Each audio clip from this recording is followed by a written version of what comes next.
గౌతమ్ గారు నమస్తే సార్. నమస్తే అండి. గౌతమ్ గారు, నర్సిరెడ్డి గారు నర్సిరెడ్డి గారు అంటే టీడీపీ నుంచి, తెలంగాణ టీడీపీ నుంచి ఆయన ఇప్పుడైనా సరే మహానాడులో ఏది మాట్లాడినా సరే ఒక సంచలనం అవుతుంది అనమాట. అవును. మహానాడులో ఆయన స్పీచ్ల కోసం ఎదురు చూసే వాళ్ళు కూడా చాలా మంది ఉన్నారు. అలాంటి నర్సిరెడ్డి గారు ఈ రోజు ఒక మాట పడ్డారు సార్. ఇటు పక్కనేమో తిక్కలోడు, అటు పక్కనేమో ముక్కోడు. అక్కడ ముక్కోడు, ఇక్కడ తిక్కలోడు. ఆ, అక్కడ ముక్కోడు, ఇక్కడ తిక్కలోడు అని. ఇద్దరికిద్దరు పోయారని. అదే దానికి వైఎస్ఆర్సీపీ కానీ ఇక్కడ బీఆర్ఎస్ సోషల్ మీడియా కానీ విపరీతంగా రెచ్చిపోతా ఉన్నారు సోషల్ మీడియాలో. కానీ ఏంటి సార్, ఎప్పుడు చూసినా సరే కేసీఆర్కి ఎవరు కూడా కేసీఆర్తో కలవలేరు. అలాగే ఎవరు కూడా జగన్మోహన్ రెడ్డితో కలవలేరు. వీళ్ళిద్దరు కూడా ఒక ఏకాకులు. కానీ వీళ్ళిద్దరు మాత్రం ఒకరికొకరు బాగా కావాల్సిన వాళ్ళు. వీళ్ళ సిస్టమ్ ఏంటో కానీ వీళ్ళిద్దరు కూడా ఒకే పద్ధతిలో పయనిస్తూ ఉంటారు సార్. ఇద్దరు కూడా ఎవరిని కలవరు, ఎవరిని దగ్గర రానియరు, సొంత నాయకులతో మాట్లాడరు. అలాగే చాలా అహంకారంగా అహంభావంగా ఉంటారు. అలాగే ఇలా కుటుంబాల్లో చూసుకుంటే కూడా అటు పక్కన షర్మిలాని మనం ఆల్రెడీ చూసాము. షర్మిల అన్నకి దూరంగా వచ్చింది, సొంత పార్టీ పెట్టుకుంది, తర్వాత కాంగ్రెస్ లో చేరింది.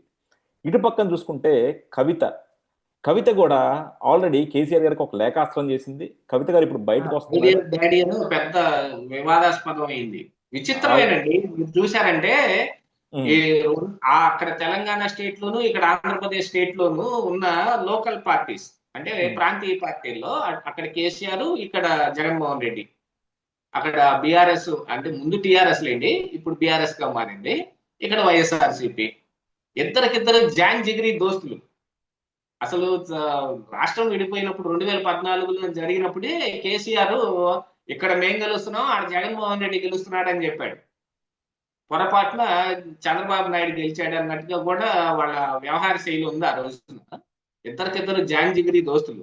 కాకపోతే విచిత్రమైన విషయం ఏంటంటేనండి, పొలిటికల్ గా ఏదైనా కోఇన్సిడెన్స్లు ఉండొచ్చు.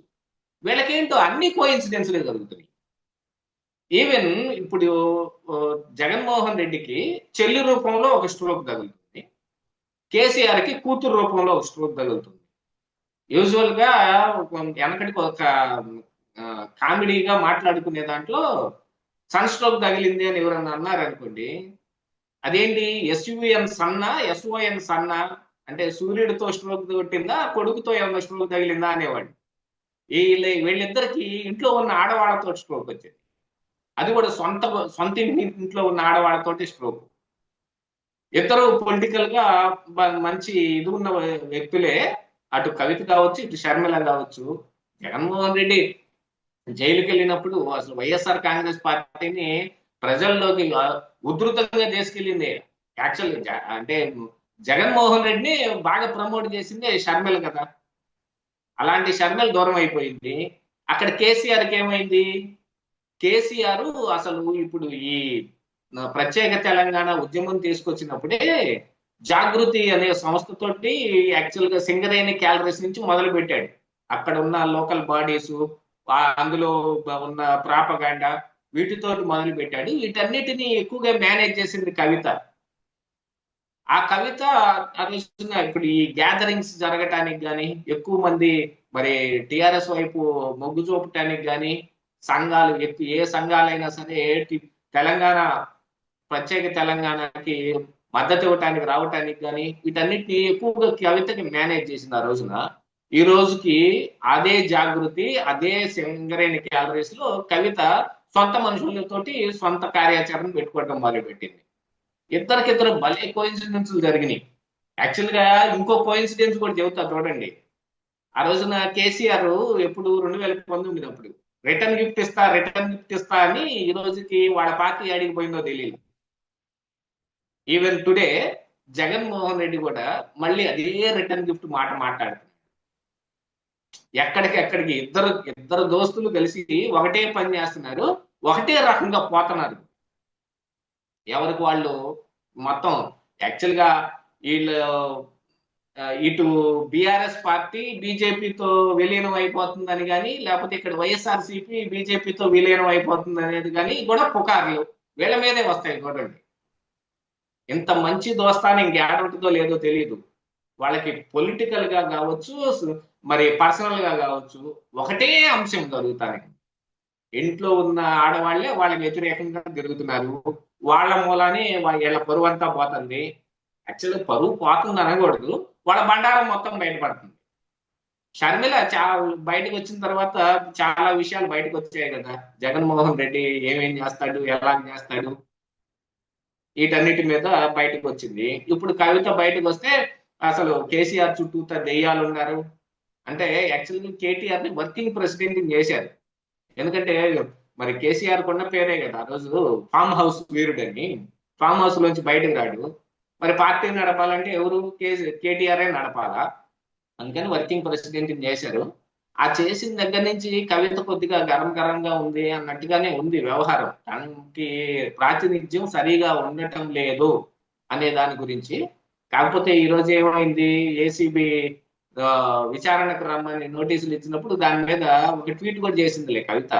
మళ్ళీ వాళ్ళకి వాళ్ళు సర్దుకుంటున్నారు, బీఆర్ఎస్ పార్టీలో ఏం జరగట్లేదు, మొత్తం టీ కప్పులో తుఫాన్ లాంటిదే అని అంటున్నారు. కానీ ఈ రోజుకి ఉన్న దాని ప్రకారంగా కవిత అయితే సొంత పార్టీ పెట్టుకుందాం అనుకుంటుంది.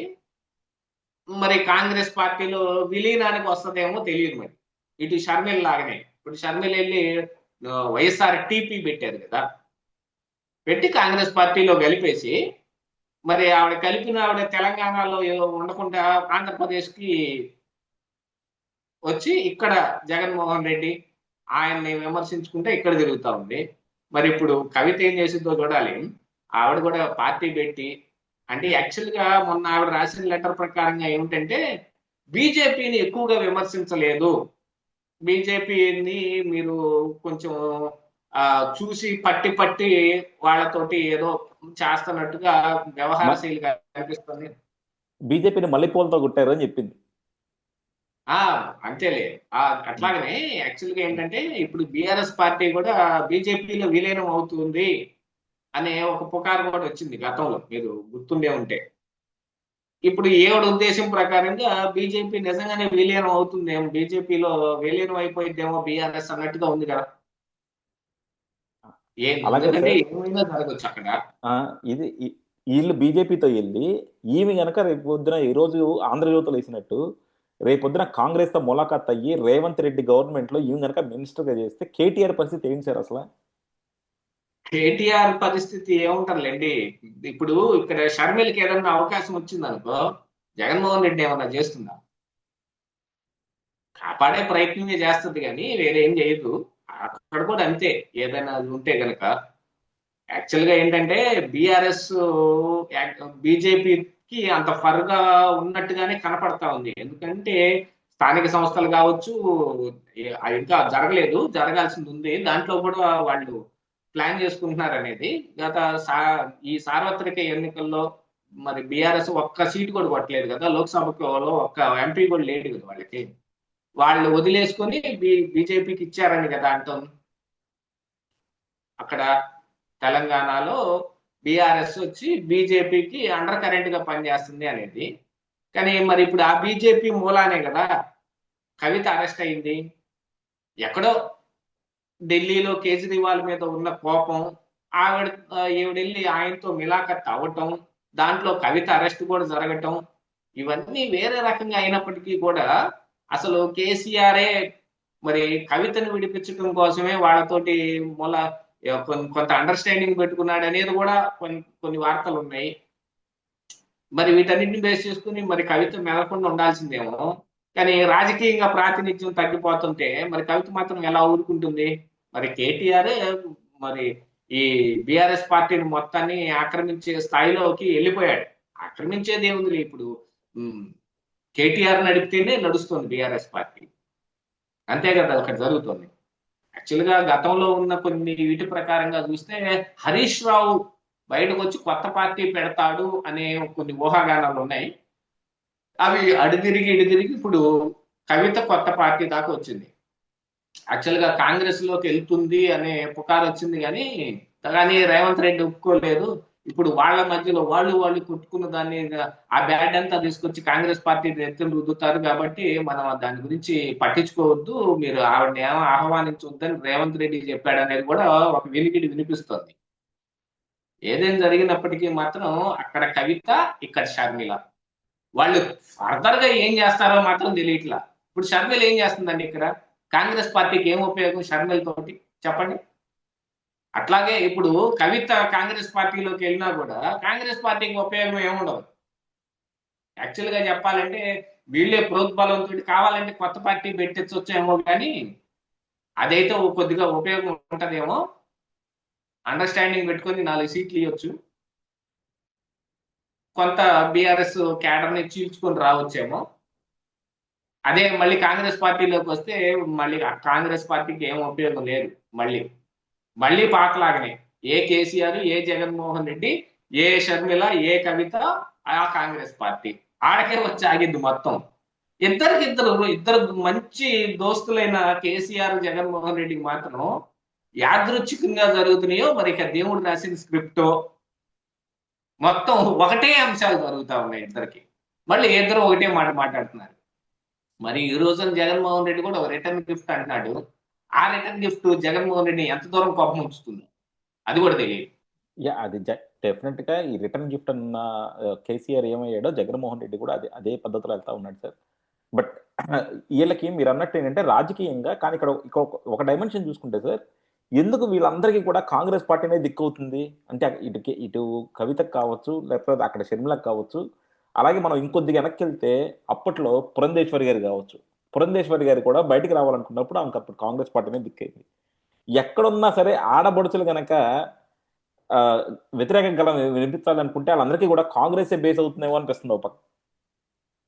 అంటే ఇమీడియట్ గా సీట్ దొరుకుతుందండి అక్కడ. ఉమ్, సీట్ దొరుకుతుంది. ఆ తర్వాత ఆలోచించుకొని ఉమ్. మనం ఏ స్టెప్ వేయాలో ఆ స్టెప్ వేయొచ్చు అని అనుకోవటానికి, ముందర నుంచోడానికి ఒక జాగా వస్తుంది, ఆ తర్వాత ఫైట్ చేయడానికి మళ్ళా ఫైట్ చేయడానికి. ఎందుకంటే కాంగ్రెస్ పార్టీలో ఎంతమంది నాయకులు వచ్చారో, ఎంతమంది నాయకులు పోయారు, ఎన్ని పార్టీలు అందులో విలీనం అయిపోయాయో, ఏం జరిగాయో. ఎన్ని పార్టీలు మళ్ళీ దాని నుంచి కూడా తన పార్టీని తీసుకెళ్లి కాంగ్రెస్ పార్టీలోనే కదా విలీనం చేసింది. అవును. అంటే అప్పుడున్న వినికిడి ఏంటంటే రాజశేఖర రెడ్డి ప్రోద్బలంతో అసలు పిఆర్పి కూడా ఏర్పడింది అనేది. మా తర్వాత వాళ్ళతోటి కలిసిపోయింది అనేది కదా ఇప్పుడు. అవును. అలాంటి ఇప్పుడు ప్రతిదానికి ఒక అనాథాశ్రమం అంటారు చూడండి. ఎవరు లేని వాళ్ళకి అనాథాశ్రమమే దిక్కు అన్నట్టు ఎక్కడికి పోయినా కాంగ్రెస్ పార్టీలో ఏదో ఒక జాగా దొరుకుతుంది. వెళ్ళొచ్చు, సెటిల్ అవ్వచ్చు, ప్లాన్లు వేసుకోవచ్చు, బయటకు వెళ్ళవచ్చు. అదే చూద్దాం సార్. థ్యాంక్ యూ అండి. Thank you very much sir.